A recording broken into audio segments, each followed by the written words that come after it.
దక్షిణ కాశీగా పేరుగాంచిన ఎస్కోట పుణ్యగిరి దిగువన నూతనంగా నిర్మిస్తున్న శ్రీ వెంకటేశ్వర స్వామి ఆలయ నిర్మాణ పనులు పూర్తి కావస్తున్నాయని ఆలయ కమిటీ చైర్మన్ ఇందుకూరి రఘురాజు అన్నారు. ఆలయ ధ్వజ ప్రతిష్టాపన చెట్టు బుధవారం ఎస్కోట పట్టణానికి చేరుకుంది.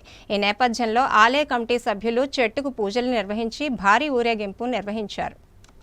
విజయనగరం జిల్లా శృంగవరపుకోట మండలం పుణ్యగిరిలో నిర్మాణంలో ఉన్న శ్రీ వెంకటేశ్వర స్వామి దేవాలయానికి కన్యాకుమారి నుండి 45 అడుగుల ధ్వజస్తంభం చెట్టు ఎస్కోట పట్టణానికి బుధవారం చేరుకుంది. ఈ ఆలయ నిర్మాణం కమిటీ భక్తులు భారీగా ఎదురేగి ధ్వజస్తంభం కొరకు తీసుకువస్తున్న చెట్టుకు పూజలు నిర్వహించి ఘన స్వాగతం పలికారు. సాయిబాబా గుడి నుండి ధ్వజస్తంభం చెట్టు వేద మంత్రాచరణ నడుమ మంగళ వాయిద్యాలతో దుర్గా వినాయకుని ఆలయముల వద్దకు ఊరేగింపుగా తీసుకువచ్చి పుణ్యగిరి దిగువన నిర్మిస్తున్న ఆలయం వద్దకు తరలించారు. ఈ సందర్భంగా ఆలయ కమిటీ చైర్మన్ ఇందుకూరి రఘురాజు మాట్లాడుతూ చిన్నజీయర్ స్వామి ఆశీస్సులతో వెంకటేశ్వర స్వామి ఆలయాన్ని నిర్మిస్తున్నామని, ఇప్పటికే కంచిలో ఏకశిలతో రూపొందించిన స్వామివారి విగ్రహం అలాగే అమ్మవారి విగ్రహాలు ఆలయానికి చేరుకున్నాయన్నారు. దక్షిణ కాశీగా పేరుగాంచిన పుణ్యగిరి దిగువన శివాలయం ఉందని, దాని పక్కనే వెంకటేశ్వర స్వామి ఆలయాన్ని నిర్మిస్తున్నామన్నారు. శివాలయం వైష్ణవ ఆలయాలు పక్కపక్కనే ఉండటం ఎంతో అదృష్టంగా భావిస్తున్నామన్నారు. కలియుగ దైవం తిరుమల తిరుపతి దేవస్థానం మాదిరిగా ఇక్కడ ఆలయాన్ని నిర్మిస్తున్నామన్నారు. ఆలయానికి చిన్నజీయర్ స్వామి చేతుల మీదుగా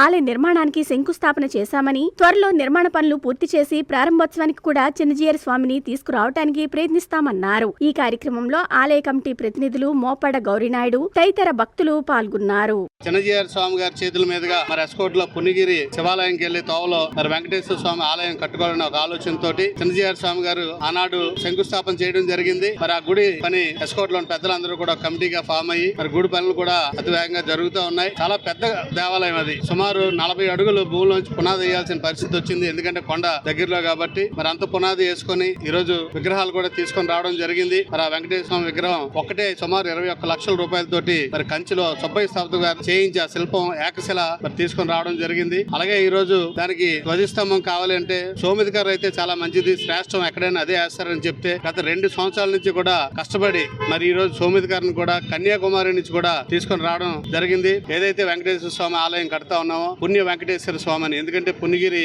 పాదాల దగ్గర ఉంది కాబట్టి మనందరికీ కూడా తెలుసు ఎస్కోట్ లో పుణ్యగిరి ఎంత ఫేమస్ శివాలయం. మరి దక్షిణ కాశీగా పేరు పొందిన శివాలయం అదే వైష్ణవాలయం 2 కూడా ఒకే దగ్గర నిర్మించుకోవడం నిజంగా చాలా అదృష్టంగా భావిస్తూ అది